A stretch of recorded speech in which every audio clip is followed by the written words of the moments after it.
এই নারীকে চেনেন?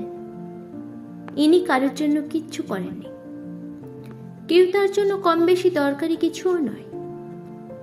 তবুও সারা বিশ্ব তাকে চেনে। কেন? কারণ তার নাম।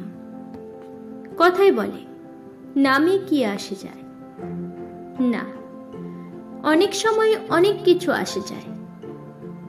তার বাবা ইমিল জেনিনেক 1886 সালে কম্বিউশন ইঞ্জিন আবিষ্কার করেন। ডিএমজি এবং বেঞ্জ অ্যান্ড সি 1926 সালে একত্রিত হয়ে ডাইমলার বেঞ্জ এজি গঠন করে। তখন বানানো শুরু হয় এই জগৎ বিখ্যাত গাড়ি। বাবা ইমিল জেনিনেক এই গাড়ির নাম দেন তার মেয়ের নামে। তিনি হলেন সেই বাবার কন্যা মার্সিডিজ। সেই গাড়ি হলো মার্সিডিজ বেঞ্জ। কিছু না করেও পৃথিবীর পরিচিত এক নাম।